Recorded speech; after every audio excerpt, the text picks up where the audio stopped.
Hello and welcome back to Wireman's Whimsy. Today we are going to continue working with the Cottage Rose stamp set. We're adding in the Deckled Rectangle dies, and I'm going to try the one in the demo with the Timeworn Type 3D embossing folder. So we'll see how it all goes together. This one hasn't been through the folder, but I used the Deckled rectangles to make a frame for the card, and then I used sticky strip to make this stand up 3D. We're also going to use the Stamparatus to stamp the happy birthday. So I have used Memento ink to stamp on the Cottage Rose stamp. You'll notice that some of it is covered up by the frame. I've got a 5 1/4 by 4 piece of Flirty Flamingo, and I've used the Flirty Flamingo to color the rose as well. This is a side opening landscape card, meaning the picture goes this way, but because of the weight on the front of the card, I thought a tent fold card might just keep falling flat.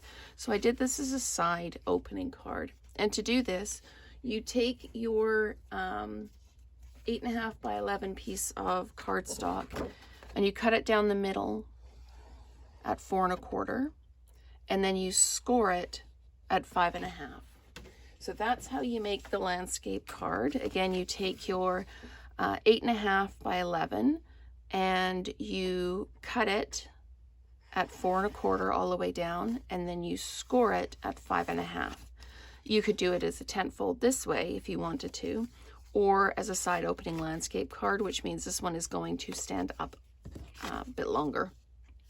So we've got our 5 1/4 by 4 mat, and this piece is 4 1/2 by 3 inches, because when you color on this, it bleeds through to the back. And I'd stamped it here and then I swiped my finger through it and smeared it. So what I did is I stamped this already, and I've also used the heat tool on it.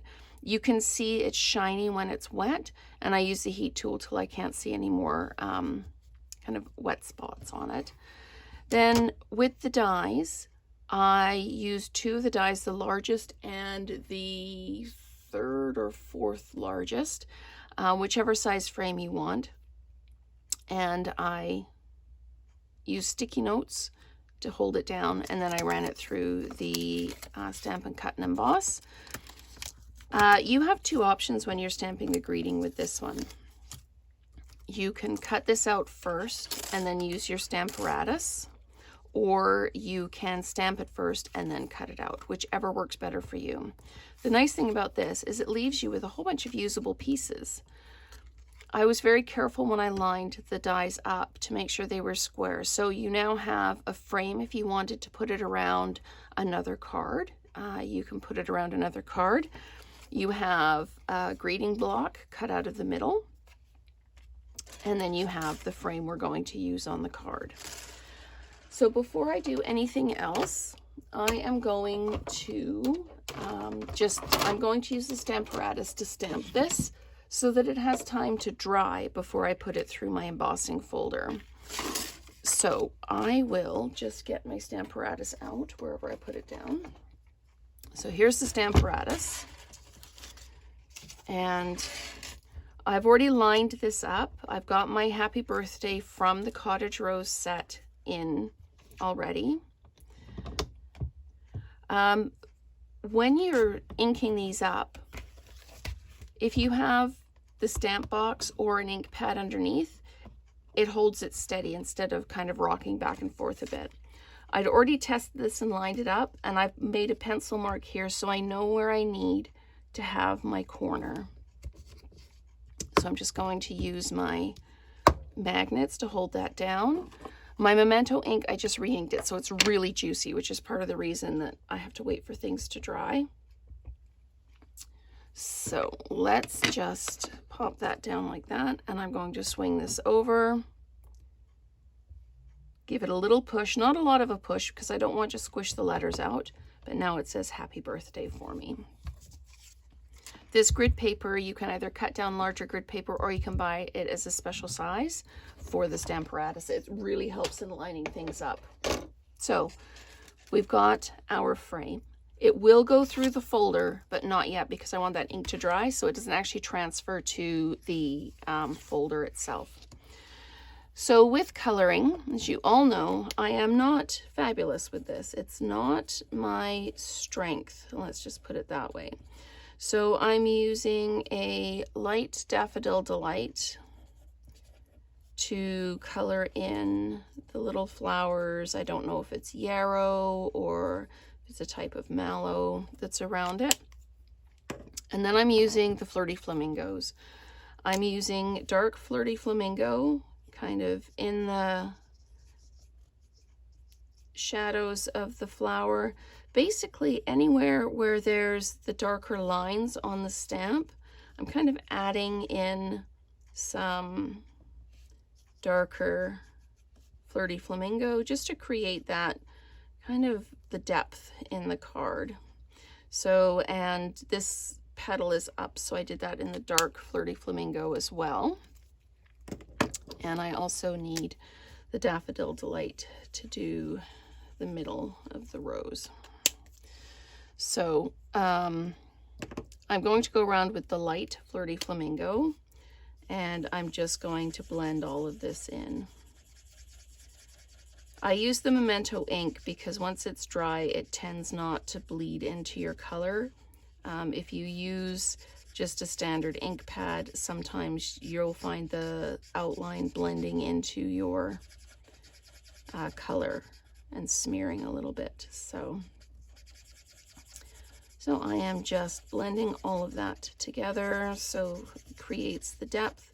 The nice thing about the blending brushes is you can go over and over and over them. So as I say, I am just coloring this in, and it looks really quite stark now, but it does soften up. So I'm just going to continue to come in here and blend these around. What I normally do is I do the dark and then I go over it with the light, and then once I've finished going over everything with the light, I come back in again, and just where that dark edge is, I kind of do another, not full color, but just kind of pull some more of that color out into the piece that I'm coloring. It just helps add that extra layer of blending so there's not a line in there. And if some pieces are lighter, that's okay too, because it adds that level of depth to the flower. So we're going to use the olive greens, the old olive, to do the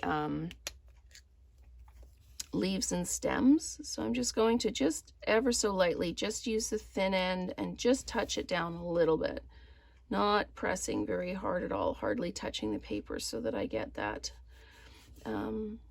nice edge. I'm going to come through, I'm going to do the stem or the spine in the middle of the leaf, and then I'm just going to do a couple of veins kind of following the lines in the leaf itself. And then I'm going to come in with the light old olive. I'm using the pen end again rather than the brush end because the brush end on mine is quite soft from coloring in dots like the bling, and so I find it can sometimes smear outside the lines, and I don't want that. So I'll just keep coloring this in. You feel free to fast forward through to when I start actually building the card if you like. And then pick me up there if you want to. I know watching people color is kind of like watching paint dry. So there we go. I'm just going to finish coloring this in. And the reason I can't do this on the front of the card and then layer everything over is because the ink does bleed through the paper, and you would have to cover up the inside of your card. So I thought this was just an easy way to make sure. So you can see the ink, it's ink bled right through. So that is our rose all colored in. So essentially now we can build the card. Right after I put this through the embossing folder. So I'm using the Timeworn Type. And I'm actually going to experiment a little bit. I'm going to put the background through it as well. So you'll get to hear me cranking things through my cut and emboss machine in the background here. So we'll just see, and then you can decide for yourself whether you prefer the smooth front one or if you would prefer the embossed one. So let's just pop that out, and then I'm going to run the frame through. And again, being careful to make sure that I'm putting the hinged edge in first, and then there we go. All right, ooh, thumping.